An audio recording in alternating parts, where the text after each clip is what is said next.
Assalamualaikum Sampurasun Wilujeng wengi wargi sadayana menawi kaanggo sim kuring bade medar carios nyambung di ieu rohangan hapunten boh bilih dina ieu carios aya nu kasabit nami keur alit asma dewasa tur kajantenan reka carios nami tempat nusami eta mah mung sakadar kalarasan wae sakali deui hapunten anu kasuhun nyanggakeun.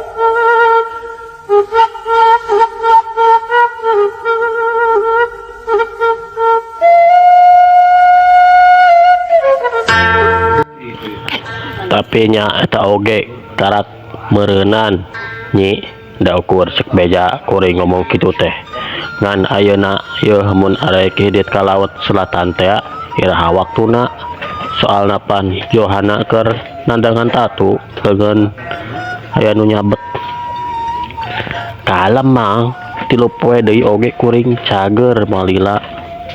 Oh nya syukur ari moal lila mah juk kuring jadi teu sabar yeuh hayang geura indit loba deui obrolan-obrolan sejenna anu lumangsung di imahna Johana tur sanggeus aya dina kasapukan mah geusan indit ke laut selatan engke dina waktuna pikeun milu ikrar diri muja ka para lalembut kalayan hatena anu geus buleud moal robah deui sarta geus kitu mah mangkasam terus amitan pikeun mulang ka lembur lantaran kaburu peuting kaayaan pamajikanna pasti dedepeun. Sajeroning leumpang lumampah mangkasam magerendang ngomong sorangan bari bruh breh sawangan anu arendah anu can kungsi ka sorang narembongan toroy seuri sorangan. Inah sakedeng deui hirup urang bakal loba anu ngahormat bakal loba anu ngajenan moal loba deui nu ngewa jeung ngajarawuhan lumeh ka jalma nu teu boga tapi bakal ngadeukeutan ku jalma loba asep rika tong hariwang engke mah maraneh teh bakal loba anu ngahargaan moal ditempo ku sabelah panon urang bakal jadi jalma anu terpandang sanggeus bapa muja ka buta ngan maraneh moal nyaho mangkasam jadi boga keyakinan hirupna bakal robah tina sangsara jadi beunghar ku cara muja nurutan Johana. Caturkeun kaayaan di imah tetela binah tacan sare harita teh cicing di rohangan tengah ngahaja sabab aya anu ditungguan nyaeta mangkasam salakina bet tacan keneh bae mulang.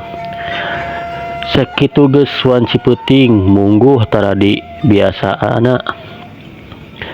Kamana ari salaki aing nya? Wayah kieu can balik-balik ka imah tarati biasana. Jeung asa piraku ngobrol lila teuing di ditu. Biinah puguh tada biasana ditinggalkeun salaki nepi ka peuting matak teu aneh mun dedepeun. Tapi kakesel binahar akhirna kaubaran oge nalika kadenge salakina balik sorana ti luareun imah. Inah saarecan buka panto yeuh. Heug manehna kami can peureum yeuh. Biinah gancang ngojengkang muka panto. Sarta saterusna mangkasam sageus aya di jero imah kalayan teu katara jiga nu capek ku biinah langsung gancang ditanya. Nah malikna batna pika peuting sedangkan mangkasam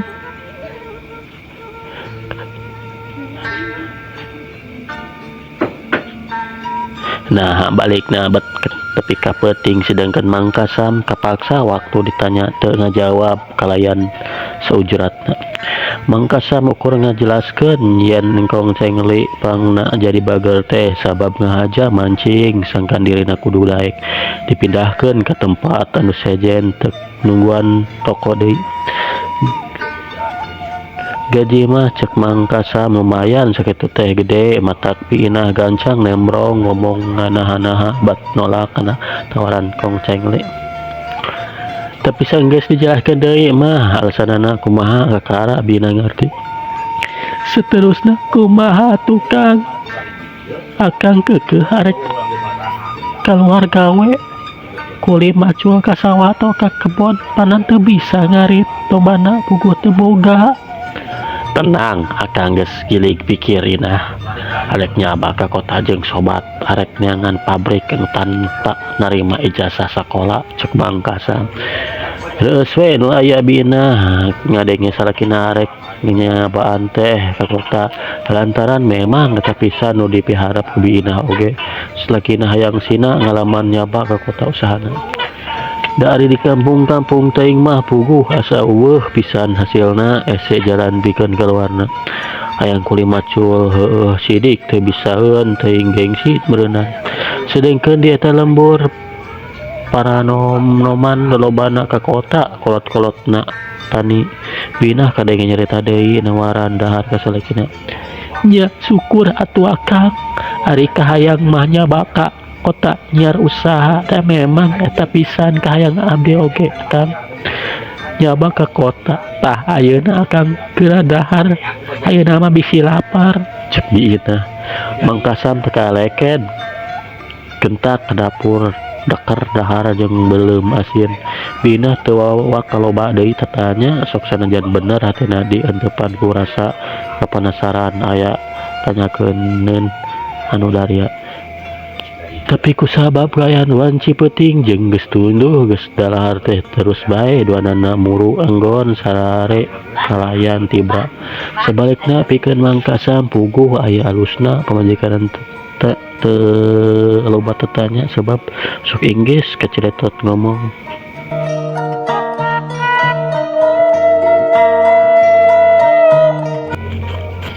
Caturkeun dina poe isukna Asep diadak nyarita ku bapana dina golodog imah bari ningali indungna sesapu buruan nyirika namplok dina tonggong ku samping. Mang Kasam nyarita ka Asep, Asep hidup teh ayeuna geus sehat katingalina ku apa mah kumaha hidup parek sakola teh ku si emak dijajab daftarna nya. Asep hoyong dijajab ku bapak didaftarkeun ku bapak alem ku si emak karunya. Asep bapana oge apanana rek ka kota nyiar usaha isuk mah kumaha mun teu kaburu hidup kudu gancang didaftarkeun teh ayeuna bisi telat sebab kadenge ku bapak tereh beak waktu pendaftaran sekolah teh. Kumaha mun dinten ayeuna Pak abdi daftarkeun sekolah rencangan ku bapak. Asep meredi hayang dijajab daftar sekolah aku nu jadi bapak.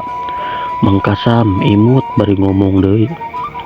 Is, apanan bapana oge arek gawe anak king poe ieu teh.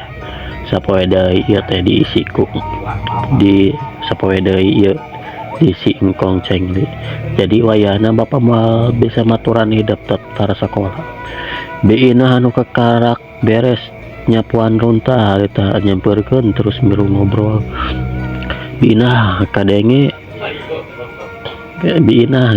kana obrolan anak jeung bapana harita gancang nembrong ku caritaan.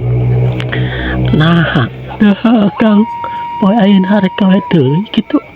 Kaku katua Kang geus we pre teh ayeuna keneh. Is, atuh teu bisa kitu akang kudu balumbang timurkeun heula ieu kaayaan masih aya masalah anu kudu dibahas ina. Hanjelu teh bina jeung Asep dina waktu harita sabab anu jadi salaki jeung anu jadi bapak tetela taya waktu hade masih aya urusan anu can beres. Pina surti karena perasaan Asep gancang nyarita hatena di beberapa Keun anak king manu ngajajab hidup mah kasekolahan tong sedih Bapak hidup ayeuna keur muser nyiar tarekah ngangkat derajat urang sakabeh tina kasangsaraan usaha ke kota carana tah gitu anak king indung hidup ngarti karena kayaan bapak geuning wayah nanya ku bapak mah kacumpon ane teh kayang mangkasa beri netep ngandung rasa karunya Asep ukur bisa unggek beri ngarangup sedangkan hati biina kelecok ngomong sorangan dari teh bari ngawurang lantaran masih aya perasaan anu ngaganjal kana pikiran anak anu jadi salaki nilik tina sikap bangun keur nyuputkeun hiji Rusia ti dirina antukna teh bat jadi hayang nalek sekali deui ngeunaan pribadi jeung sikap salaki anu lir umpama ngadadak lobah tapi soal teu jadi nganter budak ka sekolahan mah terjadi masalah biina bisa ngati Asep ukur netep ke bapana anu harita terus ngaleos indit tarik digawe tapi di lawang pekarangan imah ku biina gancang ditalek hate tetep penasaran Akang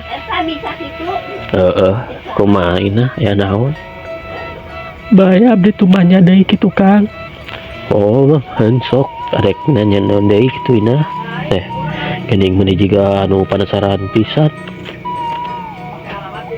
kieu Akang anu tanyakan ku abdi teh nyaeta ari Akang bener arek usaha ka kota teh lain bohong sobat Akang teh saha anu arek mawa gawe mangkasam netep antep kabiina kaget merenang ditanya kitu ku pamajikanna tapi gancang seri ngejawab is nya atuh nya atuh Akang arek neangan pagawean ke kota sedangkan ngeunaan sobat Akang mah oge teu kudu nyaho sabab penting nama Akang sukses menang pagawean alus hirup urang kabeh bakal mulus rahayu loba anu ngajenan jeung mikaras serap gitulah kitu tah ina syukur atuh Akang ari kitu mah eta harapan abdi oge kitu dan lain Johana kitu Kang sobat Akang teh sakanya abdi mah Johana meureunan anu ngajakan Akang dengan gawe ka kota teh cek piina beki naleng teng hayang nyaho anu sebenarnya